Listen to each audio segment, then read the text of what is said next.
Yan po mga kapatid, magandang hapon po sa inyong lahat at narito naman po ako at muling magbabalik po at meron po akong ipapakitang video.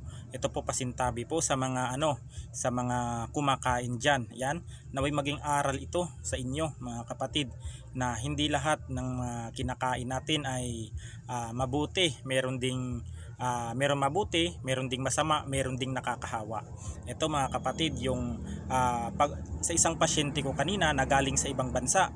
Yan, ito ang kwento niyan. Galing siya sa ibang bansa yung pasyente ko.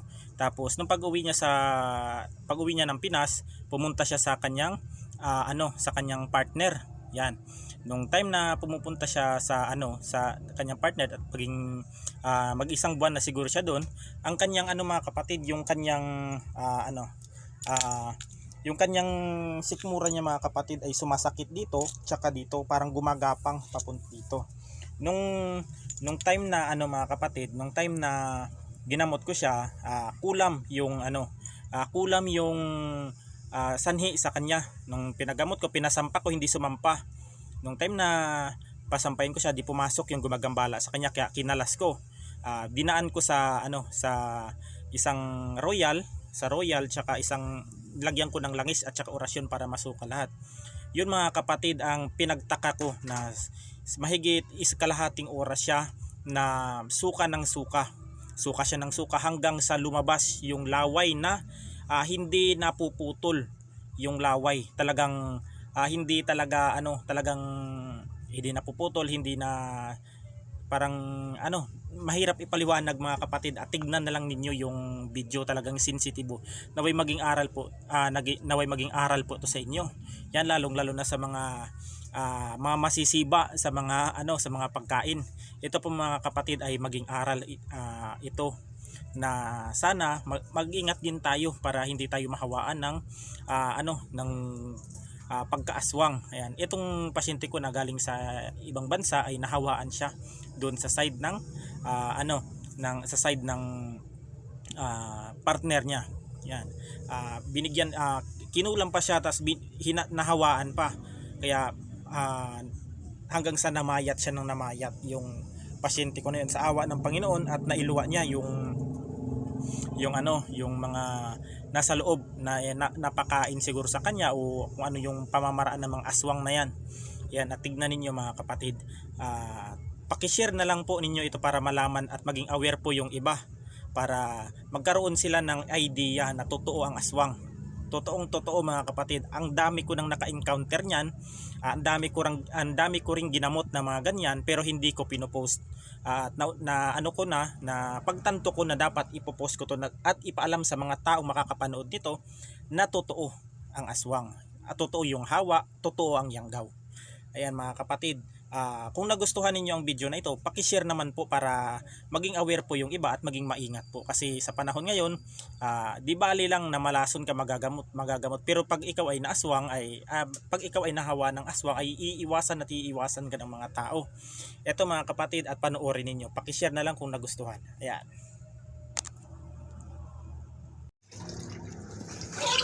Sige.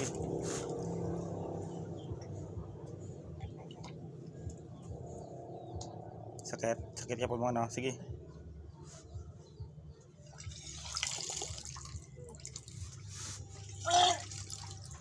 Suka na rin.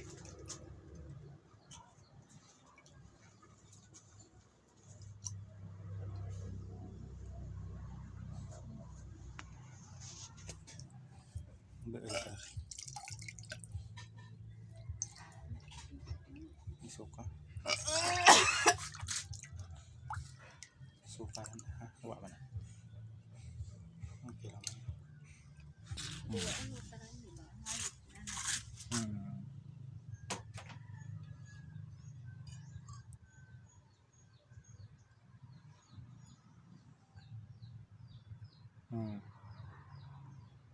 Na.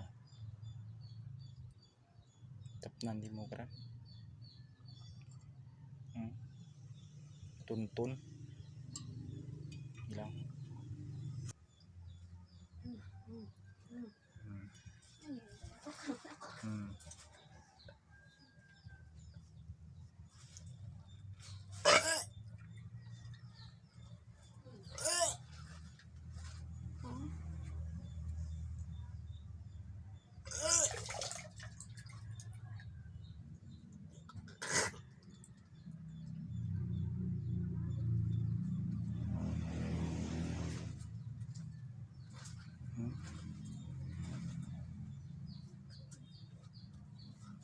Nantar, kita mo oh. Oh, di ba? Limbugto. Hindi ka takas sa akin mga ano nga. Sige, suka.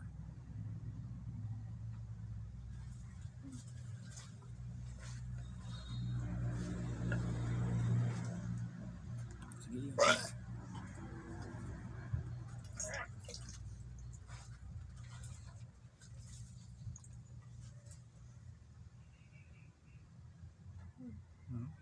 Kita mo?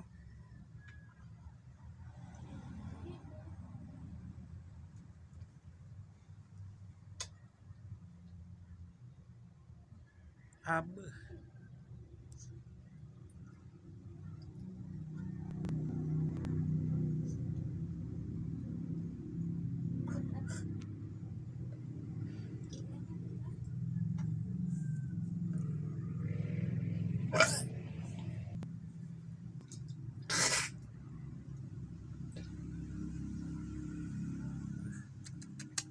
Tapnan ya. Ubos na guwa gid. Tapnan ya. Pagamo yang sitwasyon. Nahawaan at pagkaswang. Ha? Amo di ako kano karan. Depende sa klase ra.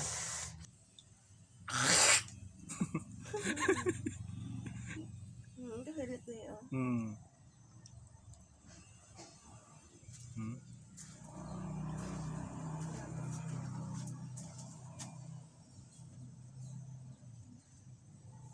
Tamnan di mo tapos lang.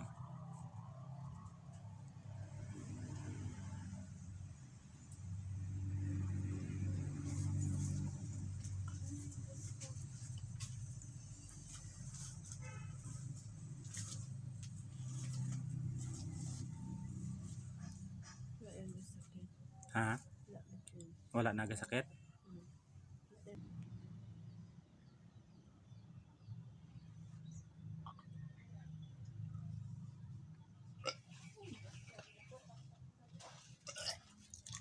Akin ni sanay rin na kasi magmantat nga mura. Anyo rin na kanyang pambulong kan.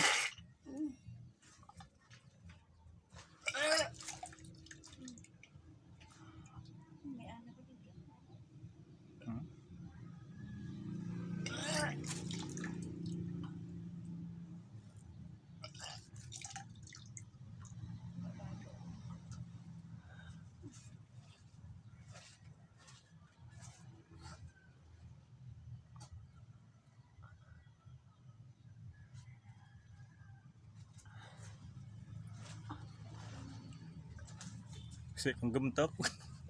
Gumtok sa tubog.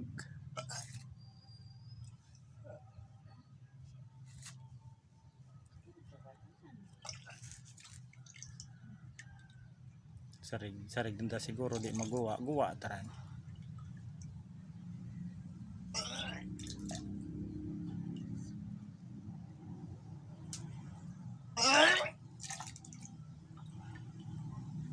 Uluwakan. Tubig ba? Tubig.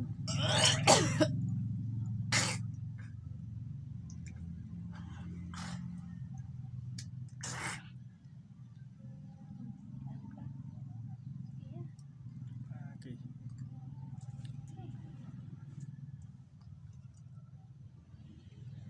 Tuntun taran.